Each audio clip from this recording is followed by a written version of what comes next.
لیکن انسان کے کئی درجے ہیں. کچھ انسان ایسے ہیں یہ اسپیکر ہے، کوئی انسان ہے وزیر اعظم ہے، کوئی انسان ہے صدر جمہوریہ ہے. اسی انسانوں میں ایک انسان ایسا ہے کہ جس کو گھر والے دیکھنا پسند نہیں کرتے.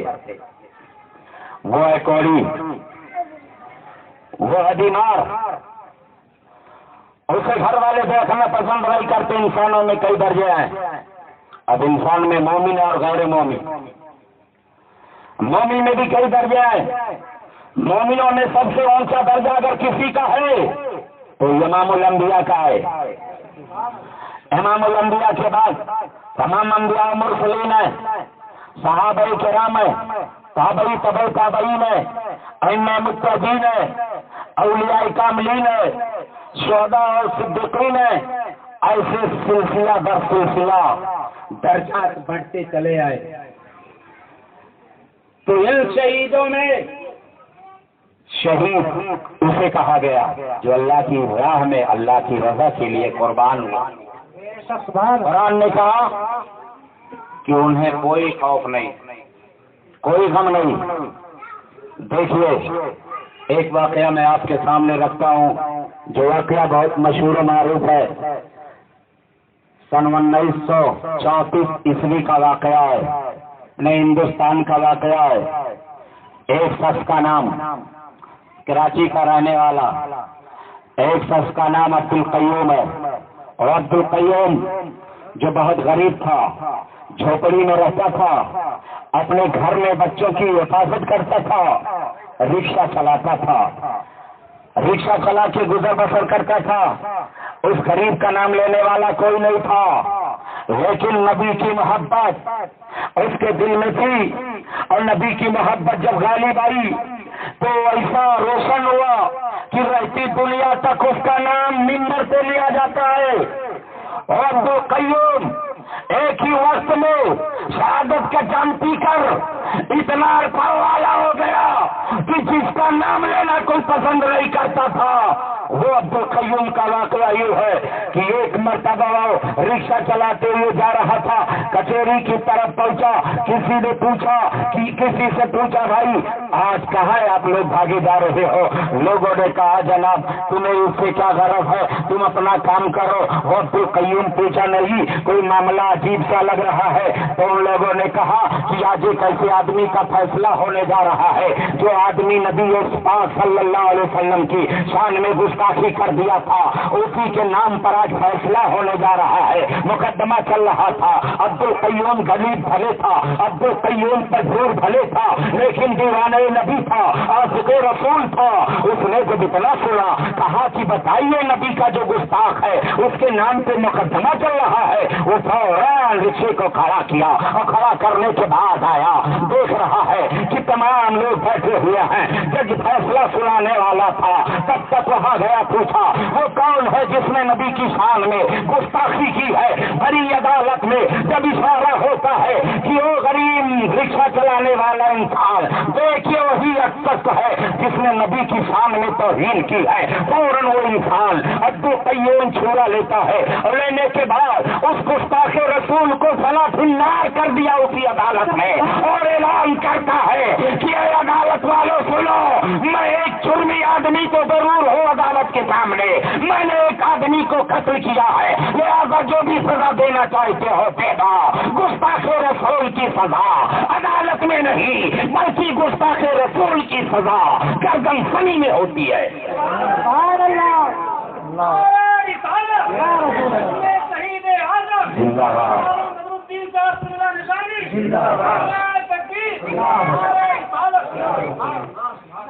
اب یہ ہوا کہ ان کے نام پہ مقدمہ چلایا جائے. مقدمہ چلنے کی بات آئی، بڑے بڑے لوگ جو عبدالقیوم کا نام نہیں لے رہے تھے، مسجدوں میں امام دعا کر رہا ہے، مدرسوں میں مدرس دعا کر رہا ہے، مصلی پہ ماں دعا کر رہی ہے، بچے اسکولوں میں دعا کر رہے ہیں. اے میرے مولا عبدالقیوم کی زندگی کی بھیک مانگ رہا ہوں، اے پروردگار عالم عبدالقیوم کو بچا لے.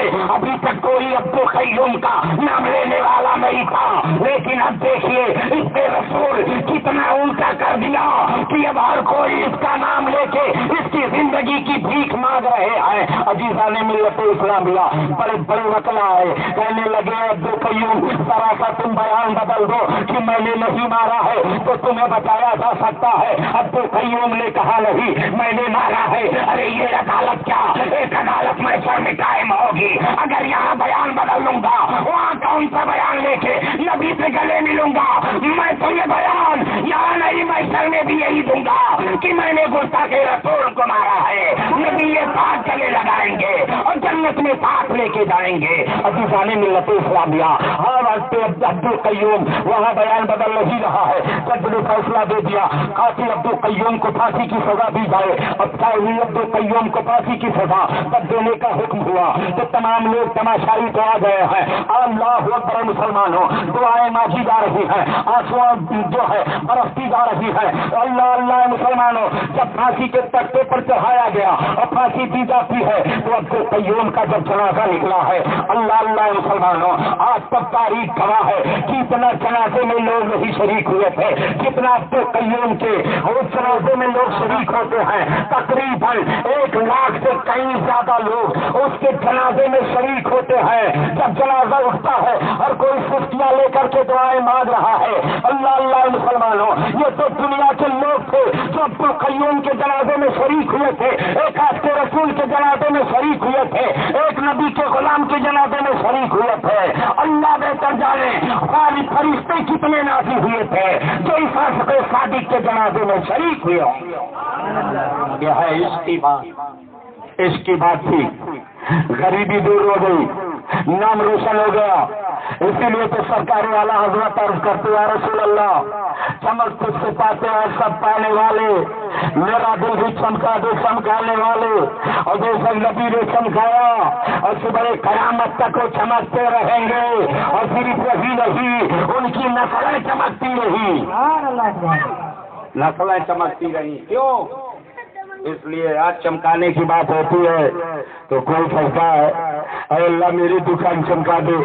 اے اللہ میرا مکان چمکا دے. اے اللہ میرا چہرہ چمکا دے.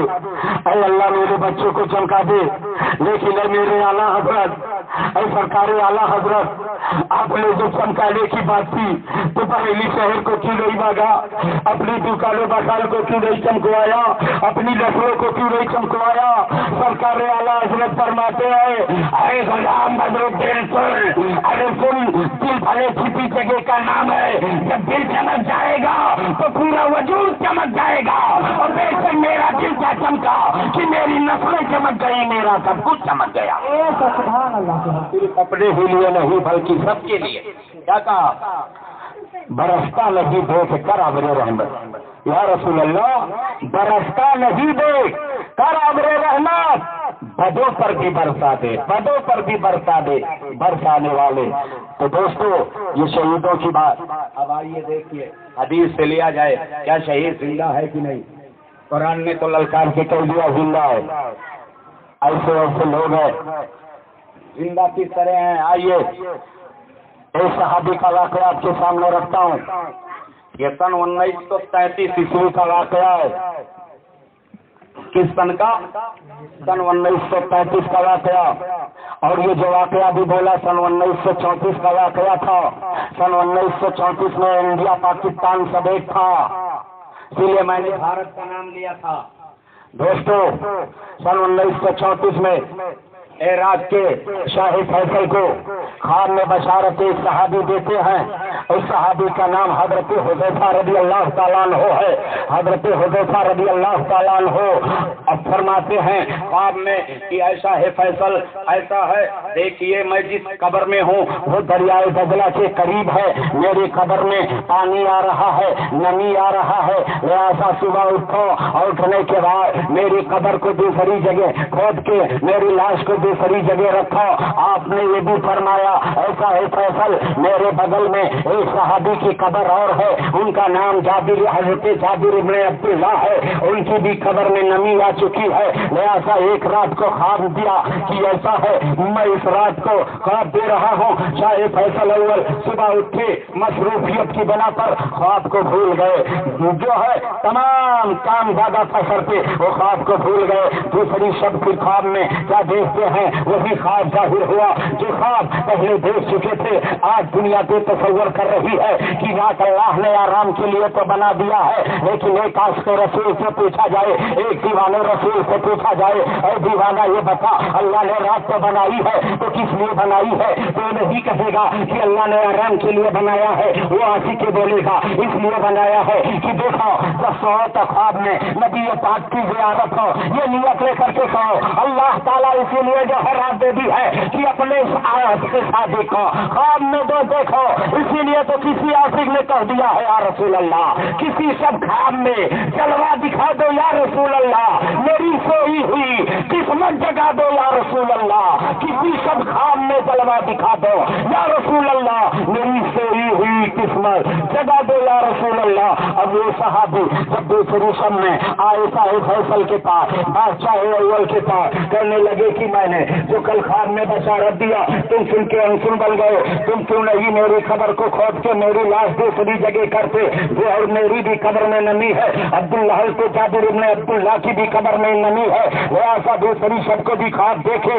بادشاہ مصروف تھے اپنی بادشاہت میں, وہ کاروبار میں مصروف تھے پھر بھول گئے. تیسری شب کو ان کو خواب نہیں ہوئی, تیسری شب کو انہیں خواب نہیں دیا گیا بلکہ کسی اس وقت کے جو مفتی اعظم تھے ان کے پاس جاتے ہیں. مفتی سعید نوری کے پاس خواب ہوا, کہا ہے مفتی سعید نوری مسئلہ جگہ میری قبر ہے, میں حضرت نبی کا صحابی حضرت حذیفہ بول رہا ہوں, ایسا ہے میری قبر میں نمی آ گئی ہے, میری قبر دریائے بدرا کے قریب ہے, میرے بغل میں حضرت جابر ابن عبداللہ کی قبر ہے, ان کے قبر میں بھی پانی آ رہا ہے, لہٰذا اٹھو صبح میں نے جو ہے بادشاہ کو خواب میں بشارت دی لیکن وہ نہیں اس سے دھیان دیے, لہٰذا تم صبح اٹھو, اٹھنے کے بعد اس کا انتظام کرو. عزیزان ملت اسلامیہ بات سوچتے چلیے سمجھتے چلیے, اللہ کے پیارے حبیب کے صحابی وہ جب خواب میں بشارت دیے صبح یہ اٹھے, فجر کے بعد بادشاہ کے پاس پہنچے اور اپنا خواب بیان کرتے ہیں. ویسے مفتی سعید نوری نے خواب کو بیان کیا, تب تک انہوں نے کہا مفتی صاحب دیا بے شک یہ خواب میں نے ایک رات نہیں مسلسل 2 رات دیکھی ہے, بے شک یہ خواب سچی ہے, لہٰذا کچھ شریعت کی پابندی کی بنا پر اس خواب کو میں بیان نہ کر سکا, لہٰذا تم مفتی ہو تم اس کو کچھ فتویٰ ظاہر کرو, تم اعلان کرو میں قبر کھودنے کا حکم دیتا ہوں. مفتی سعید نوری نے فتویٰ صادر کر دیا کہ بے شک اگر ایسا خواب ہے تو ان کے جو ہے بے شک ان کے قبر کو چاک کیا جائے, ان کی لاش کو نکالی جائے. لہٰذا جب فتویٰ دیا اور خبر کے ذریعے اخباروں میں اعلان ہو گیا کہ فلاں تاریخ کو وہ قربان جو ہے بقرعید کا مہینہ تھا, یوم الحج کا مہینہ تھا, دنیا کے سارے حجاج کرام اس وقت حج کے لیے گئے ہوئے تھے. اعلان ہوتا ہے کہ آج کی حج کو جو ہے قبر چاک کی جائے گی اور لاشوں کو نکالا جائے گا. جب یہ خبر مکہ میں پہنچی, جب یہ خبر مدینہ میں پہنچی, جب یہ خبر عالم میں پہنچی تو سارے حاجیوں نے یہی کہا کہ ذرا تاریخ بڑھا دی جاتی, ہم لوگ حج بھی کرنے آئے ہیں, صحابی کے قبر کی زیارت بھی کر لیں گے اور ان کے چہرے کی دید بھی کر لیں گے, لہٰذا اس تاریخ کو بڑھا دیا جائے. جب حاجیوں نے اعلان کیا تو تاریخ اور بڑھا دی گئی, اور جب تاریخ بڑھ جاتی ہے تو یہ ہوا جس تاریخ کو رکھا وہاں تمام لوگ آئے, قبر کو جب کھولا گیا تو کیا دیکھتے ہیں کہ ایسا محسوس ہو رہا ہے کہ جیسے حضرت حذیفہ ابھی سال کیے ہیں, ان کا لباس ویسے ہے, ان کا چہرہ ویسے ہے. اللہ اکبر مسلمانوں, حضرت رضی اللہ تعالیٰ عنہ کے لاش مبارک کو یہ ہوا کہ اسٹریچر پہ رکھا جائے. میں اسٹریچر پہ رکھنے کی جب بات آئی ہے